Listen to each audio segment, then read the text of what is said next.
Hi, this is Dave from Dave Talks Comics, and I went to the Baltimore Comic Con a couple days ago, and this is my video of the stuff I bought. So what you're seeing first is the program guide from the 2025 Baltimore Comic Con. Let's see. Now let's move along. One of the first things I bought, and these are not in the order I bought them, but this is one of the first things I bought, is an issue of Our Army at War. I bought a couple of these. So this is number 192. And I also got issue 193. I already have issue 194, and I think I have issue 191 in a reprint. I don't remember exactly. It's probably an issue of Sergeant Rock Special. So these are in the order that they were of the publication order, not alphabetical, not the order I bought them. So this is the next thing. I picked up this issue. I've always liked this cover of Spectacular Spider-Man number 22, this appearance by Moon Knight. He was also in the next issue. I don't think they had that one at the dealer that I bought this from. Those two issues of Our Army at War, I paid $5 a piece for. This one, I believe I paid $3 for. This is a comic book that I used to have a long time ago. I think I got it back in the 70s, around the time that it came out. It may have been in one of those 3-packs of comic books. I'm not sure.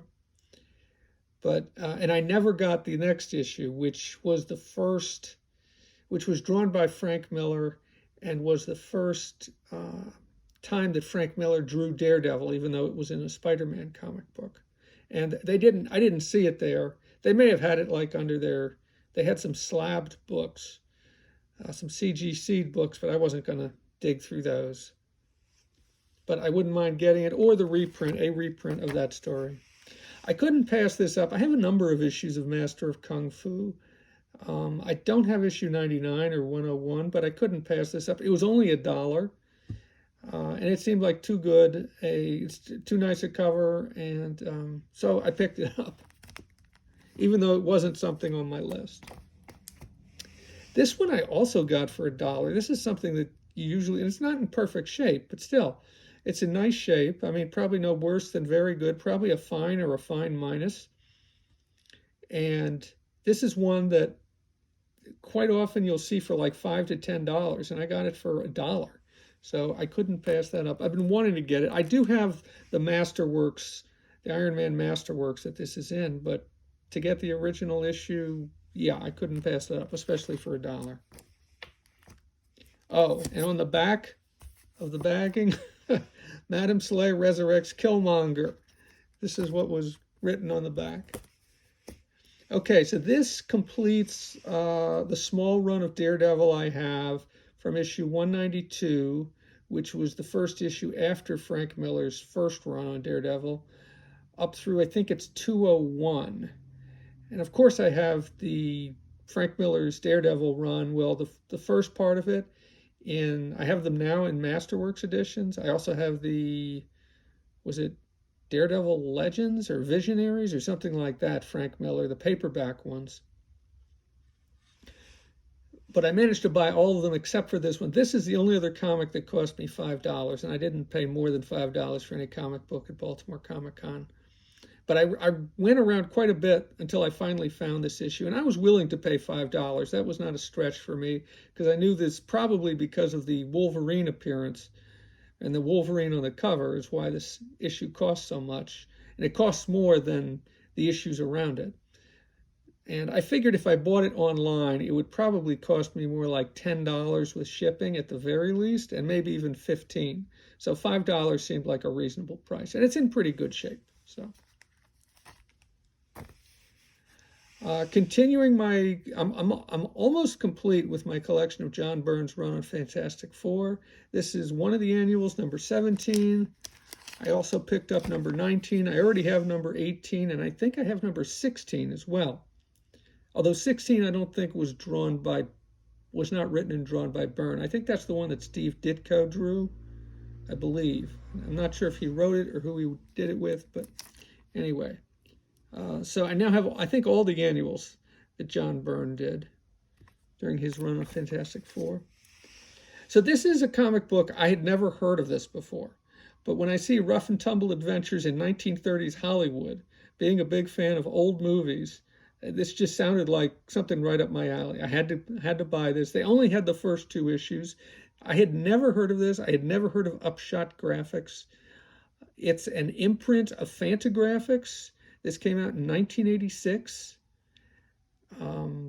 The art doesn't look, it's not something. It's good. It's good. It's just, and I'm not familiar with these 2 creators, John Woolley and Terry Tidwell. And I have not done any research at this point. But anyway, there's the first issue, and there's the second issue. So I'm curious to dig into these because you don't find too many comic books about Hollywood, about old Hollywood. I've got a couple other things. I mean, there's the Fade Out by Ed Brubaker and Sean Phillips.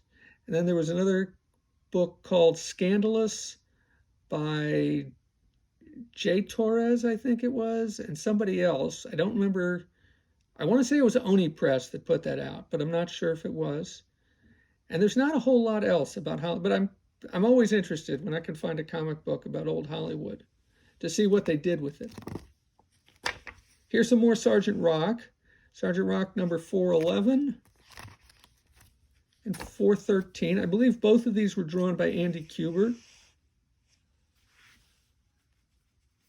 This is, I recently put together a list of all the Sergeant Rock stories that I have, whether they're in Our Army at War, Sergeant Rock, and there's even a couple, I think, in other comic books, reprints of Sergeant Rock stories in other comic books. And of that original run, going up until 1984, 86, or 87, that original run of Our Army at War leading into Sergeant Rock, I have about 50 different stories, whether they are the original issues that they were published in or a subsequent issue. But it also helps when I'm out buying things, when I'm at a convention. In fact, it helped me this time at Baltimore to make sure that I'm not buying something that I already have a reprint of or I already have the original issue of. In fact, there was at least one case where it kept me from buying something where I think I probably have a reprint of an old issue of Our Army at War from the 60s that I think I saw another reprint of it. Yeah, an earlier reprint of it. Anyway, so those are both. Okay, so this issue fills in. This is that Action Comics run. This was just after Crisis on Infinite Earths. This was 1987, and this was DC Comics Presents had gone away, but they kind of did something similar to DC Comics Presents, which was of course, a team-up book with Superman and other characters. And so this is one of the few issues of that run that ran from like 5, what was it, 5? I don't remember where it began, but it ran up to issue 600. And then after issue 600, they got into Action Comics Weekly. Began, and I don't remember how long that ran for. But anyway, there's still a couple. I think I have all the ones from the 580s at this point, and the 570s. Did it start in the 5? I'm not sure if it started in the 570s. Still a couple from the 590s that I'm missing. And I think I paid $1 for this. Oh, and those 2 Sergeant Rocks, I paid $2.50 a piece for those. And then I found some more issues of Justice League International that I'm missing. Issues 20, 21. These are out of order. 25, 23, 22. Not sure how I got those out of order, but I did. I already had issue 24. The only 2 issues I'm missing of the first of Justice League International are at this point are issues 18 and 19, which are the issues that Lobo was in. And I think after issue 25, I think it became, or something like that, it became Justice League America. And then there was Justice League Europe, and I have some issues of Justice League Europe. Anyway, at some point I want to go back and I want to read Justice League from the beginning because I never have. I've only read a few issues that I bought when they first came out back in the like 89, 90, something like that. But I have up through about issue 30, or almost up to issue 30, with the exception of those two issues that I mentioned before.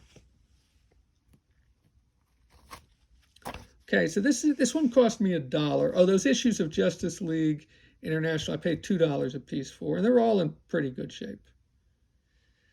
This is a comic book that I've heard of, and it was $1, and so I just bought it. I thought, why not? It's issue 4 out of 6. I don't have any of the other issues. That's something to look for in the future at conventions and online. But I thought, why not? Pick it up. I can read it. I know it's written by Alan Moore. I can at least read this issue or flip through this issue, see if I like what it looks like. And if I don't, I can just pass on looking for the other ones.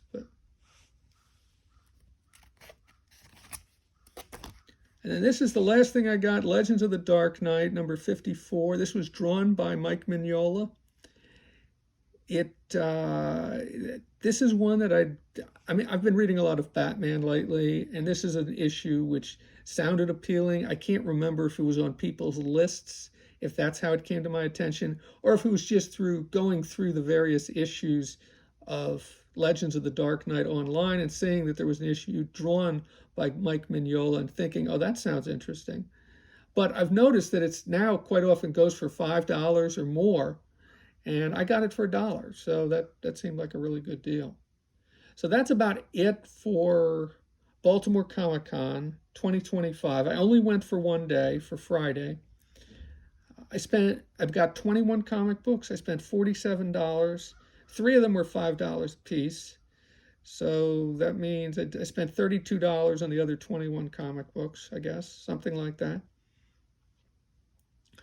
And 2 of them were $3 a piece. So that takes me down to $25 for, wait a minute, $25 for 16 comic books, I believe. So that's about it. Next year, Baltimore Comic Con will be in September, which I'm grateful for because it won't interfere with the film festival that I am passing on days 2 and 3 of Baltimore Comic Con to go to. And I'm looking forward to it again. I didn't get to do much in the way of panels. Anyway, I'll be doing a write-up on what I did at Baltimore Comic Con. I just wanted to do a video and get something out, another way to remember what I bought and what I spent money on and what the show was like. Oh, one thing, I got to appear on a podcast at a podcast panel, Baltimore Comic Con. I was only on for about 5 minutes, maybe a little more than 5 minutes, but not much more than that. The podcast is called, and I really don't know if they're going to put this episode out or not, because everybody who was interviewed on it was people from the audience. There was 4 of us, one of whom is somebody who's a podcaster that I don't really know that well. I talked to him after the panel, but he's somebody who's well known in the comic book podcasting world, and that's Pants from Comic Geek Speak. He was the 4th guest who was brought up, but basically what happened was the host was looking for people to talk to, and he pointed at me. He said, I don't know who you are. Why don't you come up here and introduce yourself, and we can talk about comics for a minute or two. So if that episode actually does, did I mention the name of the podcast? It was Random Acts of Comics, I think. It was Todd DeZago. I think that's how his name was pronounced, or maybe it's DeZago, how his name was pronounced. If that episode does come out, does get published, I will, of course, link to it in the blog posting I do about my day at Baltimore Comic Con.